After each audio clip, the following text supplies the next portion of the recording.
اور ابھی لیے چلیں گے آپ کو اسلام آباد، جہاں مسلم لیگ نون کے رہنماؤں کی جانب سے اسلام آباد میڈیا سے گفتگو کی جا رہی ہے۔ اور جو انتقال ہے وہ کس کے نام ہے، کتنے کنالوں کے کتنے حصے، یہ بھی بات جو ہے مشکوک ہے۔ اس کے اوپر بھی وضاحت مانگی گئی کہ اس کی انٹرپریٹیشن بھی کی جائے اور یہ کلیئر کیا جائے کہ کن طریقوں پہ کہاں ہوا ہے۔ اور جو عمران خان یہ کہتا ہے کہ اس کے نام، آج ان کے وکیل نے کہا کہ غالباً شاید پورا پتہ ہی نہیں ہے کہ یہ ہبہ کے تحت ہوا ہے، یعنی جو 300 کنال ہے وہ جمائمہ کے نام تو انتقال ریکارڈ پہ موجود ہے 2005 تک، لیکن اس کے بعد جو واپس عمران خان کو گئے ہیں وہ پورا ٹرانزیکشن جو ہے مشکوک ہے۔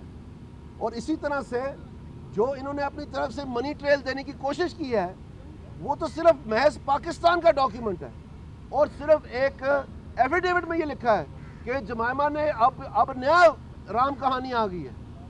اب یہ کہانی آ گئی ہے کہ یہ پیسے صرف لندن کے ذریعے نہیں، اب جمائمہ نے پہلے یہ پیسے امریکہ بھیجے اور امریکہ سے پھر یہ راشد خان کے اکاؤنٹ میں آئے، اور اس کی ڈیٹس بالکل مختلف ہے اور اس کی اماؤنٹس بالکل مختلف ہے۔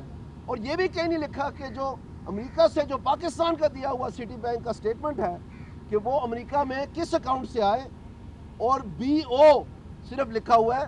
یہ بھی نہیں معلوم پڑا کہ بی او کس کا نام ہے، کسی شخص کا نام ہے، کسی ٹرانزیکشن کے طریقے کا نام ہے، وہ کیا چیز ہے، یہ بھی وضاحت مانگی گئی۔ تو یہ جو جمائمہ کا اوریجنل اکاؤنٹ ہے جہاں سے اس نے امریکہ پہلے پیسے بھیجے، وہ بھی ٹرانزیکشن کوئی نہیں آئی ہے۔ تو اتنے ہفتے لگا کے جو یہ سٹپنی صاحب ہیں گئے ہوئے تھے لندن، تو کھودا پہاڑ تو نکلا چوہا۔ آج ان کو ماننا پڑا کہ جی میں کوشش کروں گا ریکنسائل کرنے کی، اور ادھر ادھر گھبرا کے دیکھتے رہے کہ راشد خان شاید عدالت میں ہے، وہ بھی کوئی نہیں آیا، عمران خان بھی کوئی نہیں آیا، وہ جڑا جہانگیر ترین ہے وہ بھی ان کو نہیں آندا۔ یہ ایک ایسی چیز ہو رہی ہے پاکستان کی قوم کے سامنے کہ جو ایک ایک بات ہم ان کے بارے میں کہتے رہے کہ یہ فریبی ہیں، یہ اعلی کار ہیں، انہوں نے باہر سے سیکرٹ فنڈنگ لی ہے، ان کے اپنے جو گوشوارے ہیں وہ اس چیز کو ثابت کرتے ہیں، اور سیکرٹ فنڈنگ لے کے انہوں نے پاکستان کے اوپر وار کیا ہے، پارلیمنٹ کے اوپر، پی ٹی وی کے اوپر، پرائم منسٹر ہاؤس کے اوپر، الیکشن کمیشن کے اوپر، ایف بی آر کے اوپر، آئی جی کے اوپر، سپریم کورٹ کے اوپر۔ اور یہ باتیں اب ساری کڑیاں جو ہے ملتی جا رہی ہیں کہ ان کا اصل میں سیاست میں ان کو لانے کا، اور یہ لائے گئے ہیں، ان کو لانے کا کردار کس لیے تھا، یہ کیا کام کرنے آئے تھے، کس طرح سے انہوں نے انتشار پھیلانا ہے۔ اور میں بیرون ملک پاکستانیوں کو کہوں گا خدا را ایسے ایلیمنٹس کو آپ پروموٹ نہ کریں، ان کو پوچھیں جب آپ ان کو پیسے بھیجتے ہیں کہ وہ جو کے پی ایم احتساب کمیشن ہے وہ کیوں 1.5 سال سے بند ہے۔ اتنے یہ ڈھیٹ ہیں اس چیز کا تو یہ جواب ہی نہیں دیتے، اور کوئی ان کے لیے پوچھنے بھی تیار نہیں ہے۔ ہم آپ سے یہ ریکویسٹ کریں گے پاکستان کی عوام سے، پاکستان کے جو میڈیا ہے، جو ہمارے انویسٹیگیٹو جرنلسٹ ہیں، آپ کائنڈلی پتہ کریں کہ آخر کار کے پی میں یہ کیوں احتساب کمیشن بند ہے۔ اور یہاں پر تو خیر ان کا دودھ پانی تو ہوتا ہی چلا جا رہا ہے۔ اب ٹیوزڈے کو تاریخ رکھی گئی ہے، اور اس میں یہ ہم مانگ رہے ہیں کہ ہمیں 1 ہفتے کی 2 ہفتے کی تاریخ دیں کیونکہ بینک بند ہے۔ تو نومبر کی 29 تاریخ کو انہوں نے جواب دیا تھا، یہ تو ایسے بتاتے تھے کہ سب کچھ ہمارے پاس ہے۔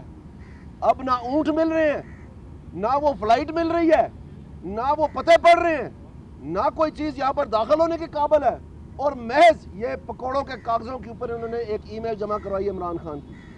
وہ ساری باتیں جو ہم کر رہے ہیں وہ سچ ہیں، اور آج ہم اس کے اوپر مزید انشاءاللہ تشریح کریں گے، آپ کو ڈیٹیل میں ایک ایک چیز بتائیں گے، اور پاکستانی قوم کو ان کے اصلی کالے کردار سے آگاہ کریں گے۔ ایک آخری بات میں کرتا چلوں، یہ سمجھنے کی بات ہے، جب ہم نے یہ جرا شروع کی اکرم شیخ صاحب نے، تو ہم نے پلیڈ کیا انٹیریئر ڈویژن کو، گورنمنٹ آف پاکستان۔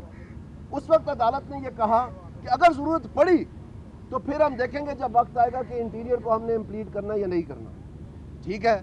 تو تمام وقت جو منصور علی خان تھے فورن فنڈنگ والے کیس میں، وہ یہی کہتے رہے کہ یہ فیڈرل گورنمنٹ کی ذمہ داری ہے، یہ فیڈرل گورنمنٹ کی ذمہ داری ہے، فیڈرل گورنمنٹ کی ذمہ داری ہے، اس لیے یہ مینٹینیبل نہیں ہے۔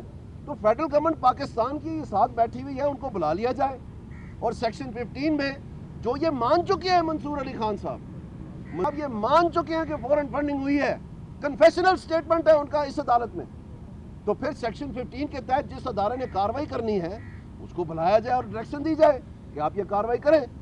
اور اسی طرح سے جو دوسرا مرحلہ آج آیا وہ الیکشن کمیشن کے حوالے سے آیا، اور الیکشن کمیشن نے یہ عمران خان کا یہ کہتے ہیں کہ انہوں نے پبلک آفس صرف 2002 میں ہولڈ کیا، اور 2000 میں انہوں نے یہ کالا دھن سفید کرنے کے قانون کے مطابق یہ ایڈمٹ کر لیا کہ میں نے چوری بھی کی ہے اور میں نے اثاثے بھی چھپائے ہیں۔ جو ان کی اپلیکیشن ہے ایف بی آر کو کہ مجھے اس کالے دھن سفید کرنے کے قانون کے تحت ریلیف دی جائے، وہ بذات خود ایک کنفیشنل سٹیٹمنٹ ہے کہ میں نے یہ 1983 سے لے کے جتنے بھی ٹیکس ریٹرن فائل کیے ہیں اس میں میں نے یہ چھپایا ہے، اور چھپانے سے میں نے یہ ٹیکس چوری کی ہے۔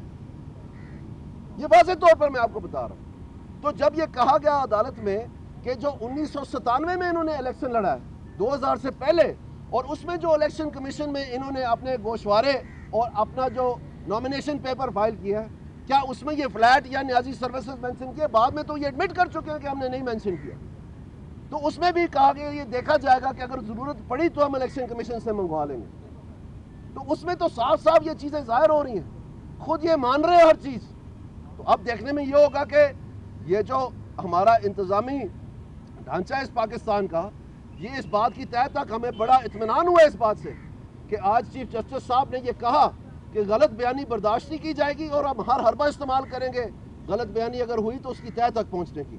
تو ہم ریکویسٹ کریں گے کہ ضرور آپ یہ کنسیڈر کریں کہ انٹیریئر ڈویژن کو پارٹی بنائیں، الیکشن کمیشن کو کہیں کہ وہ جو ریکارڈ ہے جس میں خود آج آپ حیرانگی کی بات دیکھیں، یہ دیدہ دانستہ یہ خود آج سٹپنی وکیل نے کہا کہ جی ہمارا تمام ریکارڈ جو ہے طلب کیا جائے، خود انہوں نے کہا۔ تو آپ طلب کر لیں، ایف بی آر سے بھی کر لیں اور الیکشن کمیشن سے بھی کر لیں، دودھ کا دودھ پانی کا پانی ہو جائے گا۔ اس میں تو کوئی گنجائش ہی نہیں ہے۔ ساروں کو پتا ہے کہ 1997 کے گوشواروں اور نامینیشن پیپر میں عمران خان نے جھوٹ بولا ہے، کیونکہ پہلی دفعہ وہ 2000 میں مانا ہے، تو وہ ریکارڈ منگوا لیں۔ اس میں کون سا پردہ ڈالنے کی بات ہے؟ یہ اس طرح کوئی بات ہے، سامنے آنے دیں ساری قوم کے، خود ہی پتہ چل جائے گا کون جھوٹا ہے کون سچا ہے۔ اور دوسری جانب ہم ہیں جس میں پرائم منسٹر کا نام ہی نہیں ہے پیناما پیپرز میں سرے سے، اور جو مریم صاحبہ کا 1 سال کے لیے رگیدا گیا اس بات کو، وہ جب کورٹ نے آرڈر دیا تو پتہ چلا کہ ان کا نام آرڈر میں ہی نہیں ہے۔ تو ایک طرف وہ مثال ہے عدالت کے آگے جھکنا، جو کچھ ہے 50 سالہ پرانا ریکارڈ تک تو جو کچھ موجود ہے وہ پیش کر دینا اور آگے اپنے سامنے کوشش کرنا کہ ہمیں اس انصاف ملے بغیر کسی تکنیکی سہارے کے، اور ایک طرف یہ ہے ہر جگہ سے بھاگے ہوئے۔ یہ اشتہاری جو ہے ان کی 30 تاریخ ہے عدالت دہشت گردی اسلام آباد میں، ہم اب اس بات پہ مجبور ہو رہے ہیں، یہ 2.5 سال ہو گئے ہیں کہ یہ اشتہاری ہیں، ہم اس بات پہ مجبور ہو رہے ہیں کہ ہم یہ کنسیڈر کریں کہ ہم وہاں جو ہے مظاہرہ کریں اس عدالت کے سامنے کہ یہ کیا وجہ ہے کہ پورے پاکستان میں دہشت گردی کے خلاف مہم چل رہی ہے، اور ایک جو سب سے بڑا نامزد ریڈ زون کا دہشت گرد ہے اس کو جو ہے کوئی نوٹس بھی نہیں سرو ہو سکا۔ تو اس بات پہ ہم ضرور اصرار کریں گے اور اپنا قانونی اور آئینی حق مانگیں گے۔ بہت شکریہ۔ بسم اللہ الرحمن الرحیم۔ میں صرف تھوڑی سی وضاحت کرنا چاہتی ہوں، دانیال صاحب نے جو بات کی، دیکھیں ہمیں کہا جاتا تھا، پرائم منسٹر نواز شریف کو کہا جاتا تھا، ان کی 3 نسلوں کو کہا جاتا تھا کہ ہمیں منی ٹریل دیں۔ یہاں پہ کہا جا رہا ہے عمران خان صاحب نے جو ہے راشد خان صاحب کو پیسے دیے، یا راشد خان صاحب نے عمران خان کو پیسے دیے، عمران خان نے پھر جمائمہ کو پیسے دیے، پھر جمائمہ نے راشد خان صاحب کو دوبارہ پیسے دیے۔ بات یہ ہے کہ منی ٹریل کدھر ہے؟ اور جو ہم سے تلاشی مانگی جا رہی تھی، آج عمران خان صاحب سے تلاشی کیوں نہیں مانگی جا رہی؟ آج میڈیا کہاں ہے؟ آج کیوں نہیں کہہ رہا کہ عمران خان تلاشی دو؟ کیوں نہیں منی ٹریل دی جا رہی؟ آج تاریخیں کیوں مانگی جا رہی ہیں؟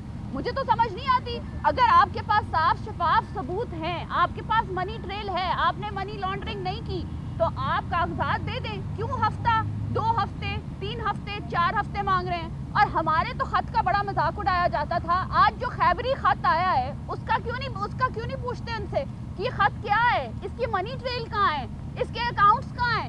اس کا تو کوئی جواب نہیں آیا، سوائے تاریخوں کے۔ عمران خان صاحب کچھ نہیں لے رہے اور عوام کو پاگل بنا رہے ہیں۔ اور فورن فنڈنگ میں جو اسلام آباد بند کرنے کی تحریک چلائی تھی، آج عمران خان کو شرم سے میرا خیال ہے بنی خالہ کا گھر بند کر کے واپس چلے جانا چاہیے۔ آپ کو بتائیں کہ اسلام آباد کے اندر نون لیگ کے رہنماؤں کی جانب سے میڈیا سے گفتگو کی جا رہی تھی، جس میں دانیال عزیز نے کہا کہ عدالت نے عمران خان سے ریکارڈ طلب کیا۔ انہوں نے یہ بھی کہا کہ تحریک انصاف کے وکلا گھبرا کر ادھر ادھر دیکھتے رہے۔